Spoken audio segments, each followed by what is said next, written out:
20 years ago, South Beach, Florida was not a place that catered to early risers. It was a beach, a cabareting nightclub dancing, hedonistic scene ruled by a fashion crowd of models, musicians, actors, and bohemians. So long as said bohemian looked good on rollerblades wearing a G-string. But within this indolent world, there were driven, ambitious people, and none more so than the unofficial mayor of South Beach himself, designer Gianni Versace. On the morning of July 15, 1997, the 50-year-old Italian founder of a glamorous fashion empire was up by 6 a.m. He made calls to Milan, did some more work, then supplied out of his mansion and headed to News Cafe, just 3 blocks from his home. A regular at the buzzy Ocean Drive restaurant, Versace bought a coffee, exchanged greetings with the manager, scooped up issues of Vogue and The New Yorker, and headed back to Casa Casarina, the opulent Palatia villa he'd spent millions curing and renovating. He walked up 5 marble steps and slipped his key into the lock on the iron gate. At that precise moment, a hired man wearing knee-length shorts, a gray tank top, a baseball cap, and a backpack surged up at the same marble steps. Andrew Cunanan shot Gianni Versace twice, execution style. Then he turned around and casually walked away. Cunanan, 27, described by his own mother as a high-class homosexual prostitute, was already a wanted man, a suspect in 4 murders in 3 states, and had gone into hiding in Miami more than 2 months earlier. Police soon identified him as Versace's murderer, and the frantic hunt for a man the media called a serial killer dominated the news cycle. While the police combed the Miami area, Versace's shattered siblings, Donatella and Santo, flew in from Milan. They claimed Gianni's body and returned to Italy, where on July 22, 1997, 1 week after his murder, Versace was given a funeral fit for a prince at the Duomo, Milan's soaring 14th century cathedral. With camera crews fighting for space outside, more than 2,000 people filed into the memorial, many of them wearing Versace. Naomi Campbell, his favorite model, Anna Wintour, and Karl Lagerfeld, his champions in the fashion industry, and Princess Diana, his most famous client. Elton John and Sting, his closest celebrity friends, closely survived with an emotional rendition of The Lord is My Shepherd, a song chosen by Versace's team. As the song concluded, the sounds of weeping echoed throughout the church. The gunshots that ripped the sultry quiet of the Ocean Drive that they have, in certain ways, never gone completely quiet. In this fusion of pitiless violence with the exclusive, rarefied world of celebrity, an act that showed in an instant how defenseless the rich and famous can be. The crime has had nearly the same cultural impact as other high-profile murders, like that of Sharon Tate in 1969 by Charles Manson's family, and the death of Beverly Hills and couple Jose and Katie Menendez in 1989. But these horrific acts have movies attached to them, as psychotic and savage as those motives may be. In the case of Versace, however, the why has remained a mystery. Cunanan told not a soul his reasons for killing Versace and wrote nothing down. Rumors raged that he had gone on a killing spree to find out who infected him with HIV. However, an autopsy revealed that Cunanan didn't have the virus. Versace's family members have always maintained that the designer did not have HIV. On July 23, 1997, less than 2 weeks after Versace was killed, the body of Andrew Cunanan was found in a houseboat of Miami Beach. He shot himself in the head with the same gun used to take the lives of 3 of his victims, including Versace. Conan's suicide brought an end to the nationwide manhunt, but it marked at the beginning of a 2-decade-long search for answers. The forthcoming FX television series, The Assassination of Gianni Versace, a second installment of Ryan Murphy's American crime story franchise, will attempt to fill in the gaps of this crime, shedding light on both the why and the how. Murphy is fascinated not only by the glittery world of Versace, but by the cultural forces that shaped Conan and made it difficult to track his killing spree. He wasn't caught because he was targeting gay people, and people didn't care, Murphy told Entertainment Weekly. The more I had read about it, the more I was startled by the fact that Conan really was only allowed to get away with it because of homophobia. It is not as though law enforcement didn't try. Police forces in Minnesota, where the first 2 men were killed, and Chicago, the site of the 3rd murder, threw all possible manpower into investigating Conan's crimes and trying to locate him. Even before he had resurfaced in Miami, FBI put Conan on their 10 most wanted fugitives list, and the top-rated series America's Most Wanted dedicated an entire segment to the case. Ever since he committed his string of horrific murders, the life of an Andrew Conan has been studied for clues. He didn't seem destined for criminal infamy. Conan came from a middle-class San Diego family. His father was a Philippines-born stockbroker of varying success, and his mother an Italian-American homemaker who reportedly suffered from mental illness. Conan's most formative influence may have been the elite bishop's school in La Jolla, which he attended from 1981 to 1987. His parents struggled to pay the private school's tuition, mortgaging their home so their youngest child could attend. Conan did his true background from his classmates, and hinted that they came from privilege, even reality. He made no secret of being gay while in high school and cultivated in an outrageous, carefree persona of rich bad boy. Although Bishop strove to be nurturing, it only intensified Andrew's underlying anger and already well-developed penchant for pretending to be someone he was not, wrote journalist Maureen Orth in her book Vulgar Favors. Andrew Conan, Gianni Versace, and the largest failed manhunt in U.S. history, which served as the key source for the forthcoming TV series. In a recent statement, the Versace family has made it clear that they believe Orth's book to be full of gossip and speculation, and Murphy's series to be a work of fiction. Despite Conan's reportedly high IQ of 147, statistically higher than 99.9% of the population, his grades were not stellar at Bishop's.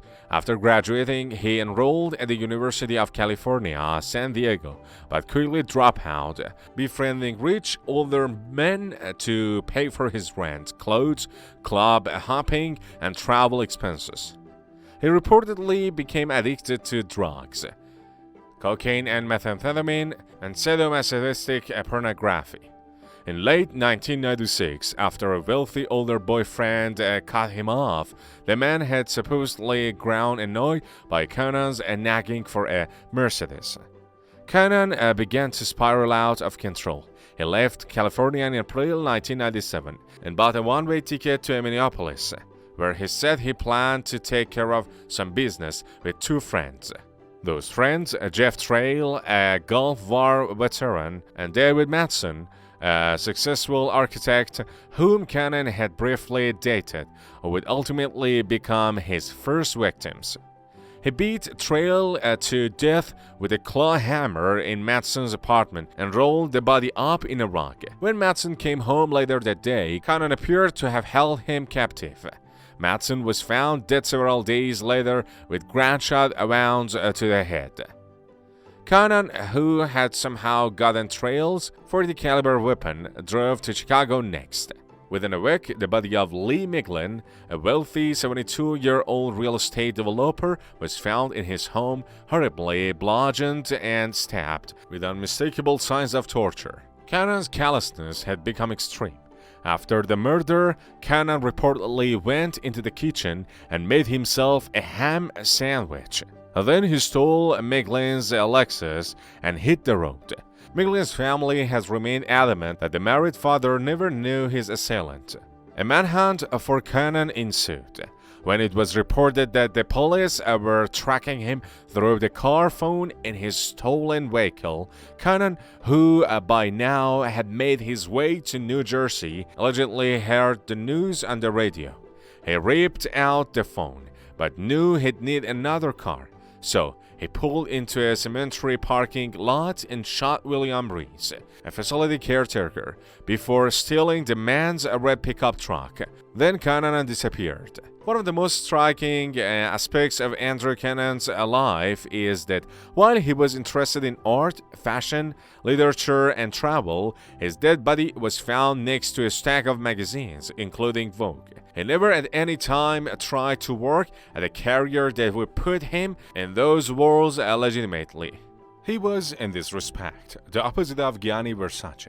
On December 2, 1946, Gianni Versace was born in Reggio Calabria, the tip of the Italy's boot and the son of an appliance salesman and the village seamstress. He wasn't much interested in classroom instruction. The place he wanted to be was his mother's workshop, where Franca Versace made beautiful wedding dresses for the brides of their community. "Why don't you go out and play with your friends?" Franca asked Gianni, according to the book House of Versace by Deborah Ball. He responded, "I don't want to. I want you to show me how you make the clothes." By his mid-20s, Versace was in Milan, the hot new epicenter of the fashion, earning six figures a year as a designer. His first collection was shown on March 28, 1978, at the Permanent Contemporary Art Museum. He became the darling of Milan with his provocative clothes, igniting a bitter rivalry with Giorgio Armani. The saying went, Armani dresses the wife, Versace dresses the mistress. Not only he was a brilliant designer, he was a brilliant marketer.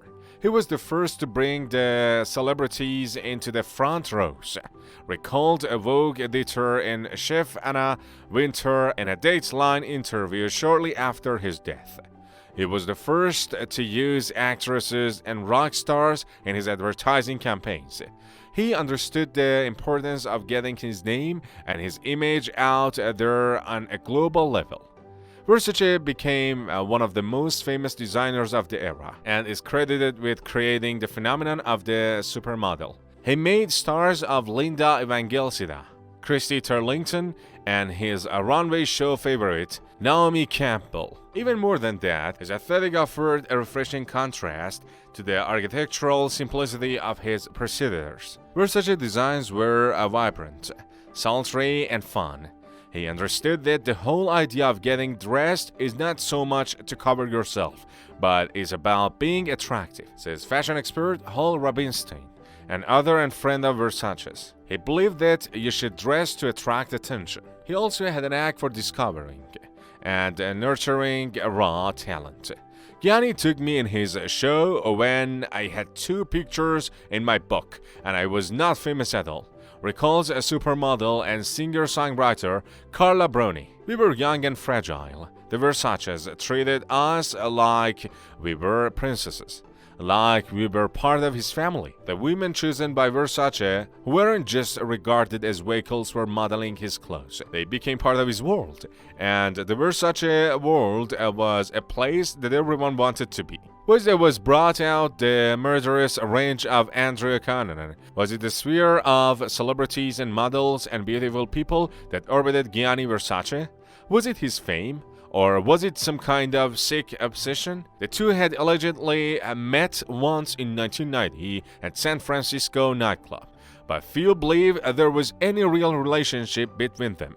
On May 11, 1997, 2 days after killing his fourth victim in New Jersey, Cunanan arrived in Miami and booked a room for $26.99 at the Normandy Plaza Hotel, a city place 4 miles north of Versace's mansion. He reportedly spent his time doing drugs, eating fast foods, stealing, and going to gay nightclubs, where he may have sought out older men.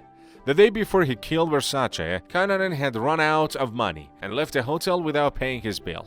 There has since been considerable criticism of FBI for not anticipating Cunanan would head to Miami in the first place, and specifically South Beach, the gay pleasure palace of America. Critics of law enforcement say that if flyers with Cunanan's face on them had been circulated in a gay community, he would have been identified swiftly. If the FBI were more familiar with the gay world of South Florida, Andre Cunanan would never have been able to live freely in South Florida for 2 months. Orth wrote in her book Vulgar Favors, a nationwide manhunt that cost millions yielded little result. Accusations about who could have done more and sooner became academic as Versace's family tried to go forward without him. His younger sister and muse Donatella fell into drug addiction, nearly losing her place in a company, before checking into rehab at the urging of Elton John. Santo Versace, who'd been overseeing the business side of the Versace brand since 1977, clashed with Donatella after their brother was killed. And the last 7 years, however, the company has made a sensational comeback with Santo and Donatella at the helm. Today, the Versace empire, still privately owned by the family, is valued at $1.7 billion. Donatella and Santo kept everything together. They kept the house, they kept the name. It is the way her brother would have done it, says Bruni, who, along with everyone that inhabited Versace's world, is still ravaged by his death 20 years later. It was just so brutal and so horrible. Gianni was so close, and then all of a sudden, he was gone. A sick kid pulled the trigger, says Robinstein, who had dinner at Shanley Palace with Versace and his partner of 15 years, Antonio D'Amico, shortly before the murder. Whatever problems he had within himself, he eliminated an incredibly talented man from the earth. The Versace family believes that the designer didn't know Cunanan. At that point in his life, they say Versace was a workaholic who went to bed early and cherished his committed long-term relationship. In the end, no one knows for certain if these two vastly different men crossed paths before July 15, 1997, or why Cunanan singled Versace out for death that day. Ryan Murphy will attempt to explain the sordid, lost, and destructive enigma that is Andre Cunanan in his upcoming series. How close he comes to the truth is anyone's guess. I hope you enjoyed this story. To support us, be sure to like this video and subscribe to the Media Company channel.